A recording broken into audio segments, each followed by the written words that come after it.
Elhamdülillahi Rabbil alemin. Ve sallallahu aleyhi ve sellem ala hayri halqih Muhammed ve ala alihi ve sahbihi ecmain. İnşallah ikinci hadistin ulandısı. Ötken sabakta bu hadistin jalpı maýysyny alıp ötkenbüz jana İslam'da birinci türkügü La ilahe illallah Muhammed Rasulullah jönünde kıskaça alıp ötkenbüz. Andan ki bu hadiske baylanışlı meselelerden İslam'dın türküklerini namaz, orozo, zekat, acılıklar eskerdi. Biroq al jönünde kийинки hadiste gelet. Kийинки hadiste oşol İslam'dın 5 türkügü jönünde. Bu sabakta hadisin ulandısı iman jönünde aytып ötöbüz inşallah. Anan kийинки hadiste buyursa İslam'dın negizleri jönünde sabak kılabız. Birinciden iman degen söz. İman degen bul ne? İman degen sözdük maýsy birdekege işenүү, tasdiktоо işenүүnü iman dep aytат. Ал эми шариаттагы мааниси болсо, Ахлү-Сунна ва жамааттын акыйдасында шариатта иман деген сөздүн мааниси бул иман деген тил менен айтуу, жүрөк менен тастыктоо жана дене менен амал кылуу. Жана ошондой эле жакшы амалдар менен, ибадаттар менен көбөйөт, күнөө иштер менен азаят. Ушул имандын түшүндүрмө чечмелөөсү. Биринчиден imandı söz türde La ilahe illallah Muhammed Rasulullah kelimesini aytıp, til menen aytıp göөлүk beriş gerek. Ekinciden oşol nerseni жүрөк менен ишенип, чындап ишенип тастыкташ керек. Üçüncüden oşol nerseni aytkandan кийин ibadattарды, Allah Taala буйруган ibadattарды аткарыш керек. Жана ошондой эле иман бул шариатта бөлүнө турган нерсе, азайып, көбөйө турган, бөлүнө турган нерсе. Бул Ахлү-Сунна ва жамаатта ушундай ишенимде болуп келишет. Имам Бухайри рахимахулла айтат: "Мен миңдеген алымдарга жолуктум. Алардын баары эмне дейт?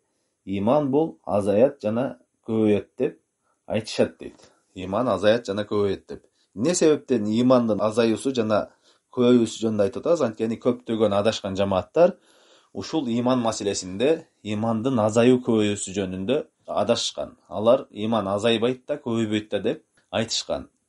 Мисалы үчүн муржиялар болсо, амалдар имандан эмес. Иман деген бул бир нерсе дейт да. Эгерде анын бир бурчу кете турган болсо, азая турган болсо, анда толук баары чыгып кетет. Ошол себептен иман азайбайт, көбөйбөйт. Адамдардын баары иманы бирдей.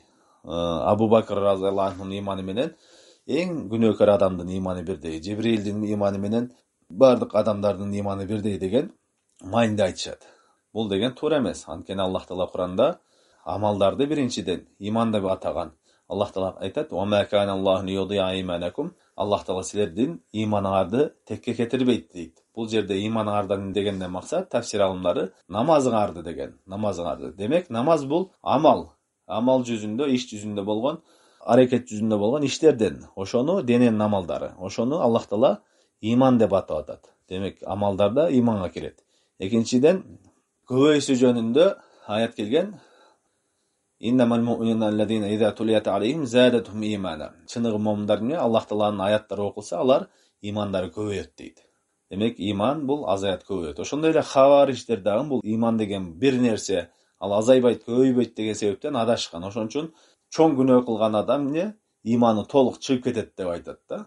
Имандан толук чыгып кетет. Ошон үчүн чоң күнөөлөрү менен мусулмандарды кафырга чыгарышат. Ошентип адашкан, исламдагы эң биринчи адашкан жамааттар алар харижиттер, ошо хавариштер. Ошолор ушул иман негизинен эң биринчи адашкан. Ал эми Ахлү-Сунна ва жамаатта болсо, мусулман адам чоң күнөөлөр менен имандан чыкпайт, ал динден чыкпайт, бирок иманы азаят, иманы алсырайт, азаят. Ал эми ошондой эле ибадат кыла турган болсо, имандары көбөйөт. Бул имандын шариаттагы мааниси. Ал эми кайсыл нерселерге иман келтириш керек? Кайсыл нерселерге ишениш керек деген? Иман келтирүү деген ишенүү. Кайсыл нерселерге ишенүү керек дегенде, бул хадисте келгенде эле Пайгамбар саллаллаху алейхи ва саллям 6 нерсени эскерди. Биринчи, Аллах Таалага иман келтирүү. Аллах Таалага иман келтирүү 4 нерсе менен болот. Биринчиси болсо, Аллах Тааланын бар экендигине, Аллах Таала жаратуучу бар экендигине ишенүү. Эми бул Аллах Тааланын бар экендигини далилдеп, тастыктап отура турган нерсе эмес. Анткени бул нерсени адамдын табияты, жаратылышынан эле кабыл кыла турган нерсе. Аллах Тааланын барлыгыны акылдуу адам эч качан четке кагылбайт. Бул аламдын жаратылышы, бардык нерселер ушу Аллахтын барлыгына далил болот да. Анткени ушундай мыкты, мисалы үчүн күндүн бир окто жүрүшү, айдын бир окто күн сайын ушунча жыл сайын эч өзгөрбөстөн жүрүштөрү баардыгы мунун жаратуучусу бар экени, башкаруучусу бар экендигине далил болот. Жалпысынан Аллах Тааланын барлыгыны адамзатынан эч ким деле четке каккан эмес. Бир гана Фираун текебирчиликтин негизинде ал өзүн Кудаймын деп айткан. Башка мушриктер деле, кафирлар деле Аллах Таала бар экенине мойнуна алып келишкен. Жада калса атеисттер деле Кудай жок дегендер баштарына кыйынчылык түшкөндө Аллах Таалага жалбарышкан. Ошон үчүн Аллахтын барлыгы биринчи нерсе ошо Аллахтын барлыгына ыйман келтирүү. Экинчи нерсе Аллах Тааланын кылган иштерине жалгыз деп ыйман келтирип ишенүү. Мисалы үчүн Аллах Таала бул аламдардын баарын жаратуучусу, Аллах Таала бул аламдардын баарын башкаруучусу, Аллах Таала бул аламдардын баардык адамзаттын, жан-жаныбарлардын баарынын ээси деп ушул нерседе ыйман келтирүү. Аллах Тааланын кылган иштеринде, Аллах Таала ырыскы берүүчү, Аллах Таала бала берүүчү деп жалгыз Аллахка таандык болгон иштерде Аллахты жалгыздап ага ыйман келтирүү. Бир гана Аллах Тааланын колундагы иштер деп ишенүү. Үчүнчү нерсе болсо Аллах Тааланын көркөм, кооз, Куран жана сүннөттө келген ысым сыпаттарына ишенүү. Аллах Таала жөнүндө өзүнө кандай сыпаттаган болсо, Куранда кандай сыпаттаган болсо, кайсы аттар менен атаган болсо, жана ошондой эле пайгамбар саллаллаху алейхи вассалам хадистерде Аллах Тааланы кандай сыпаттаган болсо, кайсы аттар менен атаган болсо, ошонун баарын эч бир бурмалабастан, өзгөртпөстөн, маанисин четке какпастан Куранда, сүннөттө кандай келсе, ошондой ыйман келтирүү, ошондой ишенүү. Мисалы үчүн Аллах Таала асманда экен жөнүндө көптөгөн аяттар келген, хадистер келген. Аллах Тааланын көптөгөн сыпаттары жөнүндө келген баардык аяттарды Ахли сүнна вал жамаат кандай ага эч кандай бурмалабастан, маанисини араб тилинде кандай келсе ошондой тастыктап, жана аны элестетпестен, жана аны махлуктардын сыпаттарына окшотпостон Аллахтын өзүнө гана таандык, өзүнө гана ылайыктуу сыпаттары деп ыйман келтирип ишенүү. Ушул үчүнчү. Төртүнчү нерсе, бул эң негиздүүсү, сыйынууга жалгыз Аллах гана татыктуу деп ыйман келтирүү. Ушул жер асманды жараткан, махлукаттардын баарын жараткан, бизге ырыскы берген, бизге ден соолук берген, ушунун баарын башкарып турган, ушулардын баарынын ээси болгон Аллах ошол чыныгы ибадатка татыктуу. Жалгыз ошого гана ибадат кылабыз, ошого гана кулчулук кылабыз, ошого гана сыйынабыз деп ишенүү. Жана андан башка баардык сыйынылган нерселердин баары жараксыз деп ишенүү. Ал кайсы кандай адам болбосун, кандай улуг зат болбосун, баары тең Аллахтан башка сыйынылган нерселердин баары жараксыз деп ишенүү. Периштелер болсун, пайгамбарлар болсун, кыскасы Алладан башка ким болсун сыйынылган болсо, анын баары жараксыз экен деп ишенүү, ыйман келтирүү. Ушул Аллах Таалага жалпысынан ыйман келтирүү болот. Негизинен бул ыймандын негиздери акыйда китептеринде, акыйда сабактарында өтүлөт. Эми бул хадисте ушу ыймандын негиздери келген үчүн кыскача жалпы ыйман келтирүү жөнүндө ошол айтып өтөбүз. Экинчи нерсе бул периштелерге ыйман келтирүү. Периштелерге ыйман келтирүү кандай? Периштелерге жалпы Аллах Тааланын периштелери бар экендигине ыйман келтирүү. Аллах Таала периштелерди ушундай нурдан жараткан. Пайгамбар саллаллаху алейхи вассалам Муслимде келген хадисте айтат: "Хуликатил малаикату мин нур." Периштелер нурдан жаралган дейт да. Периштелердин Аллах Таала нурдан жараткан периштелер бар экендигине ыйман келтирүү. Жана ошондой эле алардын Куранда, хадисте келген аттарына, сыпаттарына, жана ошондой эле алардын кылган иштерине баарына кандай келсе, ошондой эч бир шектенбестен ишенип ыйман келтирүү. Мисалы үчүн Жебрейил периште Аллах Таала менен пайгамбарлардын ортосунда вахий алып келет, Аллахтын буйруктарын пайгамбарларга жеткирип келет. Ошондой эле жан алгыч периште адамдардын жанын алат. Жамгырларды түшүргөн периштелер, тоолорду башкарган периштелер, кыскасы Куран, хадисте кандай алардын сыпаттары келсе, ошолордун баарына эч кандай шектенбестен ишенүү. Жана алар Аллах Тааланын буйруктарына эч качан каршы чыкпайт деп ишенүү. Алар адамдар сыяктуу эмес. Алар, мисалы үчүн адамдар Аллахтын буйруктарына да каршы чыгып көп күнөө кылып коюшат. Периштелер болсо эч качан күнөө кылбайт. Алар Аллах Таала кандай буйруган болсо, ошондой аткарышат. Аллах Таала айтат: "Ла ясуналлаха ма амарахум ва яфалуна ма ю'марун." Алар дейт Аллахтын буйруктарына эч качан каршы чыгышпайт, жана Аллах Таала буйруган нерселердин баарыны аткарышат дейт. Жана алардын сандары өтө көп, хадистерде келгендей. Сандарын чексиз, сандары көп. Ар кандай хадистерде 70.000 периште, 70.000 периште деп көптөгөн хадистерде келген да. Ошон үчүн алардын сандары өтө көп. Ушул жалпы периштелерге ыйман келтирүү. периштелерге жалпысынан иман келтирүү ушундай. Эми периштелер жөнүндө дагы акыйда китептеринде терең көптөгөн маселелер бар. Аларды буйрса акыйда сабактарында өтөбүз. Ал эми үчүнчүсү болсо, бул эмне? Үчүнчүсү китептерге иман келтирүү. Китептерге кандай? Аллах Таала тарабынан пайгамбарларга китептер түшкөн экендигине ишенебиз. Жана ал китептер акыйкат, эч кандай жалган нерсе жок. Баары чындык, акыйкат экендигине. Жана ал китепте келген нерселер баардыгы адилеттүүлүк өкүмдөр, Аллахтын адилеттүү болгон өкүмдөрү. Ошол нерселердин баарына шектенбестен ишенүү. Алардын Куран сүннөттө келген аттарына ишенүү. Мисалы үчүн Куранда Таврат деген китеп келген Муса пайгамбарга, Инжил деген Иса пайгамбарга келген, Забур деген Давуд пайгамбарга келген. Жана ошондой эле Муса пайгамбардын баракчалары деп келген, Ибрахим пайгамбарлардын баракчалары деп келген. Ошол китептердин баары өз убагында эмне болгон? Акыйкат, чындык болгон. Жана пайгамбарларга чындап ошондой китептер түшкөн экендигине ишенебиз Аллах Таала тарабынан. Андан кийин ошол Куран китеп түшкөн пайгамбар саллаллаху алейхи вассаламга. Ошол Куран илгерки андан мурун келген китептердин баарынын өкүмүн өчүргөн жана туура өкүмдөрдү тастыктап келген. Мындайча айтканда, Курандан мурунку китептер пайгамбар саллаллаху алейхи вассаламга Куран келгенге чейин ошол илгерки диндердин китептери баары бурмаланып өзгөрүлүп кеткен. Куран болсо ошондогу өкүмдөрдү, бурмаланып кеткенге чейинки өкүмдөрдү көпчүлүгүнү тастыктаган, туура экендигин тастыктап баарын келген. Бирок шарият өкүмдөрү, кээ бир өкүмдөр адамдардын ахвалына, заманына жараша өзгөрүлгөн нерселер бар, кээ бир нерселер. Кээ бир нерсе бир убакытта арам болсо, кийинки биздин шариятыбызда адал болуп, же биздикинде адал болсо, аларкында арам болуп, ошол сыяктуу өкүмдөр бар өзгөрүлгөн. Жалпысынан алардын Куран ошолордун көптөгөн өкүмдөрүн тастыктап келген. Жана ошондой эле Куран келгенден кийин биз анын баары жараксыз. Азыркы күндөгү Таврат, Инжил деп ошо яхудилер окуп жүргөн, еврейлер жана христиандар окуп жүргөн китептердин баары эмне? Бурмаланган, жараксыз деп ишенебиз. Алар адамдар өздөрү кошумча киргизип, бурмалап, өзгөртүп салышкан. Ошон үчүн акыркы китеп бул эмне? Куран китеби. Бир гана Куран китебине толук эч бир шектенбестен андагы баары акыйкат, чындык, караңгылыктан жарыктыкка чыгаруучу нур деп иман келтиребиз. Жана бул Куран китеп ошол ой жүгүртүп, акыл жүгүртүп, ошол нерсеге амал кылыш үчүн, ичиндеги Курандын өкүмдөрүнө амал кылыш үчүн түшүрүлгөн. Аллах Таала Куран Керимде айтат: "Китабун анзалнаху илейка мубаракун лияддаббару аяти ва лиятазаккара улул албаб." Бул китеп дейт, биз сага ушундай китеп түшүрдүк, берекелүү болгон китеп. Анын ичиндеги аяттарына акылдуулар ой жүгүртүп, акыл ээлерин ошондон ибарат алыш үчүн, пайда алыш үчүн дейт. Демек, Куран китеп бул өлгөн жерге барып алып эле окуп отураш үчүн эмес, бул жашообуздун кантип жашап өтөбүз, бизге жашоону үйрөтүш үчүн, туура жашоонун өкүмдөрүнө үйрөткөн китеп болуп эсептелинет. Жана бул Куран китеп кыяматка чейин эч бир бурмаланбастан сакталынат. Мындайча айтканда, сөздүк түрүндө жазылганды эч кандай бир тамгасы да өзгөрүшү мүмкүн эмес. Анткени Аллах Таала муну сактоону кепилдигине алган. Аллах Таала айтат: "Инна азална зикра ва инна лаху лахафизун." Биз зикирди, Куранды өзүбүз түшүрдүк жана аны өзүбүз сактайбыз дейт. Бул кыяматка чейин эч кандай өзгөрбөйт.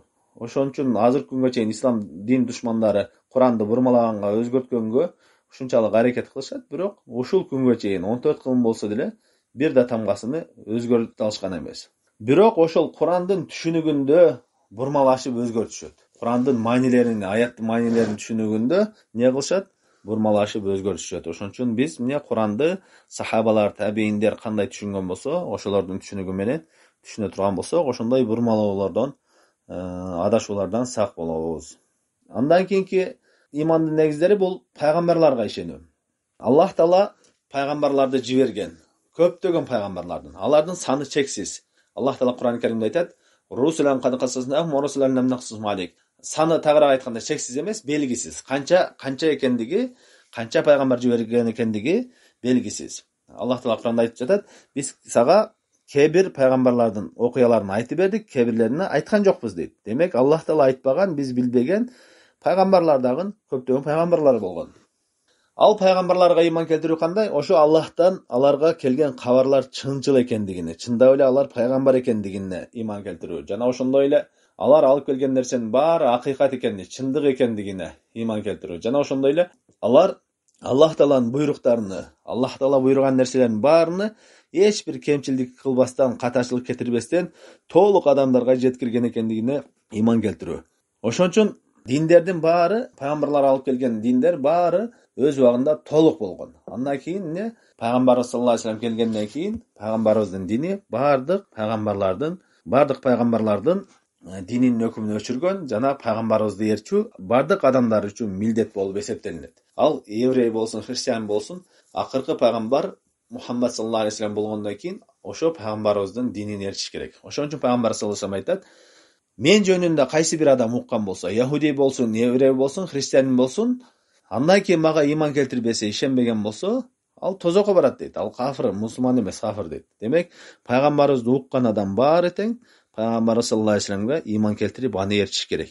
Анткени пайгамбарыбыз пайгамбарлардын акыркысы, эң акыркысы. Пайгамбарыбыздан кийин пайгамбар келбейт. Жана пайгамбарлар динди эч бир кемчилдиксиз жеткирген деп ыйман келтирүү. Бул деген кемчилдиксиз динди жеткирген деген эмне? Ага динге кошумча кошпостон, ошол кандай алып келген болсо ошондой амал кылуу. Анткени кимде-ким динге жаңылык киргизип, кошумча кошо турган болсо, ал эмне? Пайгамбар динди толук жеткирбептир деген маанини айткан болот. Ошон үчүн Имам Малик рахмаулла айтат: кимде-ким динге бир жаңылык киргизген болсо, жана аны жакшы деп биле турган болсо дейт, анда пайгамбарыбыз Мухаммад саллаллаху алейхи вассалам бул динге кыянат кылыптыр, толук жеткирбептир деген маанини айтыптыр дейт. Анткени Аллах Таала Кур'ан-ы Каримде айтып жатат: "Ал-яума акмалту лакум динакум", бүгүн мен силердин диниңерди толук кылдым.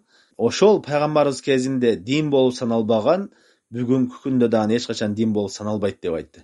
Пайгамбарыбыз саллаллаху алейхи вассалам карманган дин пайгамбарыбыз үчүн жетишиктүү болду. Мындайча айтканда, пайгамбарыбыз Аллах Тааланын ыраазылыгына жетишүүгө ошол дин пайгамбарыбыз карманган жетишиктүү болду. Жана ошондой эле сахабаларга дагы жетишиктүү болду. Демек, ал нерсе бизге деле жетишиктүү. Мындайча айтканда, кошумча кошууга муктаж эмеспиз. Эгерде биз пайгамбарыбыз карманган деле кармансак, сахабалар карманган деле кармана турган болсок, Аллах Тааланын ыраазылыгына жетип, бейишке жетүүгө ошол жетишиктүү болот. Анткени сахабалардын көпчүлүгү эмне? Тирүү кезинде эле аларды пайгамбар саллаллаху алейхи вассалам сен бейишке киресиң деп сүйүнчүлөшкөн.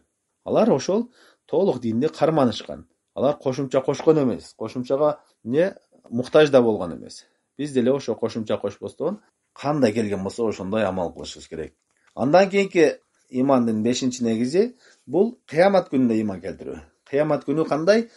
Өлгөндөн кийинки боло турган бардык нерселерге, кайып нерселерге ыйман келтирүү. Кур'ан хадисте кандай келген болсо, ошонун баарына ишенүү. Мисалы үчүн, биринчиден өлгөндөн кийин кабырда боло турган нерселерге, кабырда боло турган азап же болбосо момун адам үчүн жыргалчылык, ошонун баарына, жана кабырдан кийин кыямат күнгө кайра тирилүү, эсеп кысап боло турган экендигине, кыямат күнү таразыга тартылат, эсеп кысап болот, жана ошондой эле пайгамбарыбыздын хауды жанакындай булагы болот, суу иче турган. Жана сырат көпүрөсүнөн өтөт.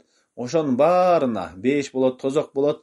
Ошонун баарына эч бир шектенбестен Кур'ан сүннөттө, Кур'анда жана сахих хадистерде жетип келген кабарлардын баарына эч бир шектенбестен жалпысынан ыйман келтирүү. Эми бул ыймандын негизиндеги акырет күнүндөгү маселелер, сырат көпүрөсү кандай болот, пайгамбарыбыздын хауды кандай болот, эсеп кысап кандай болот, кабырда кандай болот, анын баарын буюрса чечмелөөсүнү акыйда сабагында өтөбүз. Жана ошондой эле мен билишимче Бакай Мамбетказиев ал акыйда боюнча өтүп жатат. Ал да келет. Буюрса, иншалла ошо акыйда сабагын баштасак, бул жөнүндө дагы чечмелеп өтөбүз. Бирок жалпы ыйман келтирүү ошондой. Кандай кабар келген болсо, ошолор жөнүндө эч бир шектенбестен ыйман келтирүү. Бирок бир шарт менен ошол кабар туура, сахих болуш керек. Жөн эле жалган токулган хадистер, жалган айтылган хадистерге, жомокторго, андайларга ишенбеш керек. Пайгамбарыбыздан туура жетип келген, туура болгон хадистерге ыйман келтириш керек. Андан кийин 6-чы негиз болсо, бул эмне? Тагдырга ыйман келтирүү. Аллах Тааланын тагдырына ыйман келтирүү. Аллах Таала бизге болуп аткан нерселердин баары, жакшылыгы да, жамандыгы дагы Аллах Таала тагдырыбызга жазып койгон нерсе экен. Ошол тагдырдын негизинде болуп атат деп ыйман келтирүү. Бул Аллах Таалага тагдырга ыйман келтирүү 4 деңгээлден өтөт. 4 деңгээлден. Биринчиси илимге. Илим деген эмне? Аллах Таала ушул жер жүзүнүн баарына, адамдардын баарына жаратардан мурда эле кандай болот эле бүт барын, ким кандай болот, кандай жашап өтөт, баарыны илгертен эзелтен билген, билип туруп жараткан, баарын билген. Аллах Тааланын илимине эч бир шектенбейбиз. Аллах Таала не баарыны билип туруп андан кийин жараткан деп иман келтиребиз. Экинчи деңгээл болсо эмне? Аллах Таала ошонун баарын билгенден кийин, не болот экенин баарын билгенден кийин ошонун баарыны адамзаттын жаратардан мурда хадисте келгендей 50 000 жыл мурда эле жазып койгон, адамдардын тагдырынын баарыны жазып койгон. Андан кийин бизге болуп аткан нерсенин баары, бул жашоодо болуп өтүп аткан нерсенин баары эмне тагдырыбызда жазылган, илгертен эле жазылган. Андан кийин үчүнчү деңгээл, Аллах Таала азыр болуп аткан иштердин баарыны Аллахтын каалоосу менен гана болуп жатат. Аллахтын каалоосу менен гана болуп жатат. Аллах Таала каалаган себептен болуп атат деп Аллахтын каалоосуна иман келтирүү, ишенүү. Андан кийин болсо, төртүнчү деңгээл, Аллах Таала ошону жаратты. Аллах Таала ушул тагдырды билгенден кийин, андан кийин жазгандан кийин, ошону каалагандан кийин не ушул нерселерди жаратты. Ар бир кыймыл аракетке чейин Аллахтын жаратуусу менен болот. Ушул тагдырдын 4 деңгээли. Бул тагдырда дагы кээ бир терек маселелер бар. Буюрса, аларды дагы акыйда сабагында окуйбуз. Бул жалпысынан ушу тагдырга иман келтирүү ушул деңгээлдерден өтөт. Эми бул тагдырга иман келтирүүгө кичине токтоло турган болсок, тагдырга иман келтирүүнүн көптөгөн мусулман адам үчүн көптөгөн пайдалары бар. Момун адам үчүн. Мусулман адам кафирлардан айырмаланып, тагдырга, Аллахтын тагдырына иман келтирет. Жакшылыкта, жамандыкта Аллах Тааладан болуп жатат, тагдырыма жазылган деп иман келтирет. Бул мусулман үчүн кандай пайда берет? Мусулман адам эч качан бир туура эмес иш кылып алса, бир иштерди кылып алса, мындайча айтканда өткөн иши үчүн өзүнү жемелеп кыйнабайт. Бир иш өткөн болсо, туура эмес кылып алсаң, эгерде мен мындай кылсам мындай болбойт эле, же мындай кылганда мындай болот эле деп айтып өзүнү жемелей бербейт. Ушул нерсени туура эмес кылыпмын деп. Ал эмне мусулман адам? Бул нерсе мен кааласам да, каалабасам да тагдырыма жазылган нерсе экен, болду. Аллах Таала каалаган нерсеси болду деп, болду, өткөн ишине өкүнбөйт. Бирок ошол туура эмес иш кылган болсо, туура эмес ишинен кийинки жолуга сабак алат. Мындайча айтканда, кийинки жолу ошол туура эмес ишини кайталабайт. Бирок өтүп кеткен ишти эч качан артка кайтара албайсың. Ал боло турган нерсе, тагдырыңа жазылган нерсе болду. Аллах Таала мени жаратардан мурда 50 000 жыл мурда эле бул нерсени жазып койгон экен. Демек ошол нерсе болду деп өзүнү тынчтандырат тагдырга иман келтирген адам. Ал эми кафир адам же болбосо тагдырга иман келтирбеген адам же иман алсыз адам не ар дайым өзүн жемелей берет. Өткөн иштери үчүн өзүнү жемелеп, эгерде ушундай кылсам мындай болбойт эле, неге ушуну аткарбадым, ушундай кылбадым деген ушинтип өзүн жемелөө пайда болот. Ошон үчүн пайгамбар саллаллаху алейхи хадисте айткан: "Яхрис аля ма янфаука вастаин билла". Сен өзүңө пайда берген нерсеге аракет кыл жана Аллахтан жардам сура. Вала та'jiz, алсыз болбогун.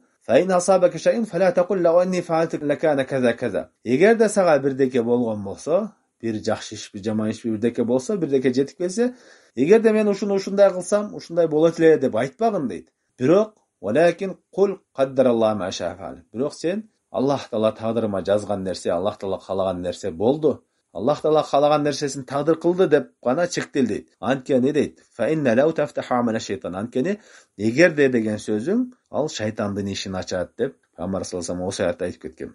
Ошон үчүн тагдырга иман келтирүү бул мусулмандарды бактылуу кыла турган өзгөчөлүктөрдөн, кафирлардан айырмалап.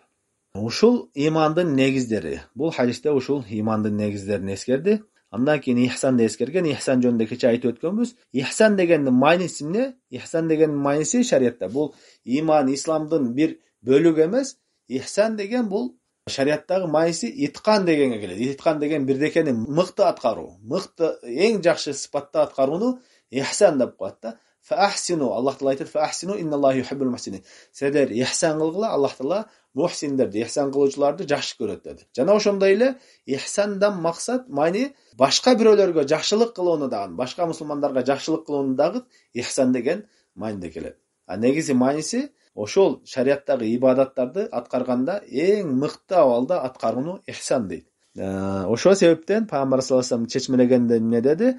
Ихсан бул Аллах Тааланы көрүп турганыңда ибадат кылуу жана эгерде андай кыла албай турган болсоң, экинчи деңгээл Аллах Таала мени көрүп турат деп деген сезимде ибадат кылуу деди. Эгерде Аллах Тааланы көрүп турам деп ибадат кылсаң кандай кыласың? Эң мыкты деңгээлде аткарасың. Же болбосо Аллах Таала мени көрүп турат деген сезимиң күчтүү болсо, анда Аллах Тааланын разылыгына жетейин деп эң мыкты деңгээлде аткарганга аракет кыласың. Ошол себептен ихсан деген бул эмне? Ибадаттарды эң мыкты аткаруу деген мааниде. Uşu menen inşallah bol hadiske kıskaça düşündürme bütöt. Buyursa keyinki hadiste İslam negizleri jönünde kelet al hadis. Oşondo İslam negizlerini baynaştı meselelerde ötöbüz. Sallallahu aleyhi ve sellem ala hayri halqi Muhammed ve ala alihi ve sahbihi ecmaîn.